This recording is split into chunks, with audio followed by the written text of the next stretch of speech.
মুক্তিযুদ্ধের মহানায়ক, বাংলাদেশের স্বাধীনতার ঘোষক, বহুদলীয় গণতন্ত্রের প্রবক্তা, বাংলাদেশের উন্নয়নের স্থপতি, বাংলাদেশ জাতীয়তাবাদী দল বিএনপির প্রতিষ্ঠাতা, সাবেক সেনাপ্রধান বীরোত্তম শহীদ রাষ্ট্রপতি জিয়াউর রহমান সাহেবের এই আজকের ৮৯তম শুভ জন্মদিনে আমরা বাংলাদেশ জাতীয়তাবাদী নাগরিক দলের তরফ থেকে আন্তরিক এবং শুভেচ্ছা জানাচ্ছি। আজকের জন্মদিন, যেহেতু জিয়াউর রহমান সাহেবের এই জন্ম না হলে এই বাংলাদেশ স্বাধীন হতো না।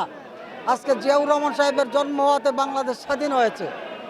এই জিয়াউর রহমান সাহেব সাহস নিয়ে বলিষ্ঠ অগ্রণী ভূমিকা পালন করে উনি স্বাধীনতার ঘোষণা দিয়েছেন। সেই জন্য আজকে আমরা স্বাধীন বাংলাদেশ পেয়েছি, একটি বাংলাদেশের মানচিত্র পেয়েছি।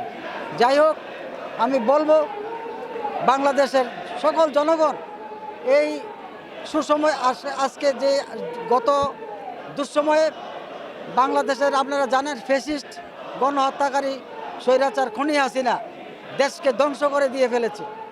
দেশের অনেক অনেক হাজার লক্ষ লক্ষ মানুষকে হত্যা করেছে। সেই কারণে আজকে দেশের মানুষ এই আওয়ামী লীগকে ঘৃণার চোখে দেখছে। আমি বলবো এই অন্তর্বর্তী সরকারের প্রধান উপদেষ্টা মহোদয়কে আওয়ামী লীগ পার্টিটাকে যাতে নিষিদ্ধ ঘোষণা করা হয়। আওয়ামী লীগ নামটা বাংলাদেশ থেকে মুছে ফেলতে হবে, অন্যথায় দেশবাসী তা সহ্য করবে। তবে দেশবাসী চায় আজকের বেগম খালেদা জিয়া এবং তারেক রহমান সাহেবের নেতৃত্বে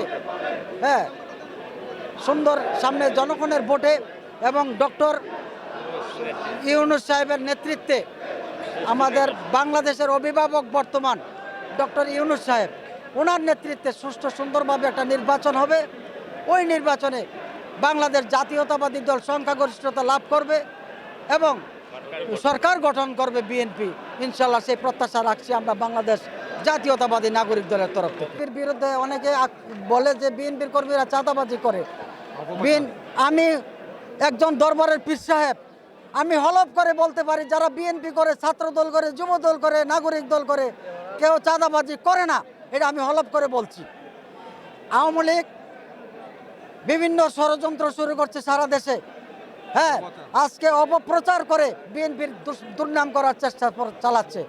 আমি বাংলাদেশ জাতীয়তাবাদী দল তরফ থেকে আমি হুঁশিয়ার করে দিতে চাই, এইসব চাঁদাবাজির ব্যাপারে আর অপপ্রচার চালালে আমরা দেশবাসী ইনশাল্লাহ যথাযথ ব্যবস্থা নেব এবং প্রতিহত করবো।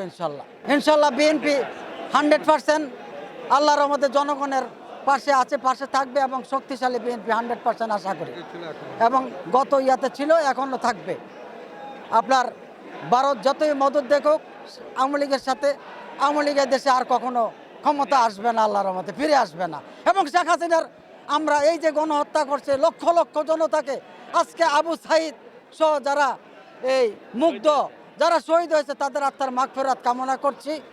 ছাত্র জনতার গণ অভ্যুত্থানের মাধ্যমে আওয়ামী লীগ সরকারের স্বৈরাচারের পতন হয়েছে, ফ্যাসিস্ট হাসিনার পতন হয়েছে।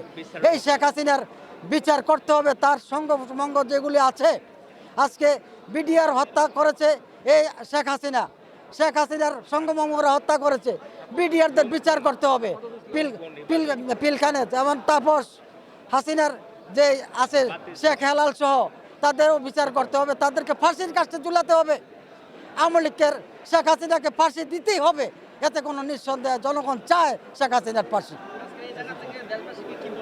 দেশবাসীকে বলবো, আপনারা সুস্থ, যেহেতু ফ্যাসিস্ট হাসিনার পতন হয়েছে, আপনারা সুস্থ সুন্দরভাবে সবাই বিএনপির জন্য এগিয়ে আসেন, কাজ করে যান, নির্বাচনের জন্য এগিয়ে যান।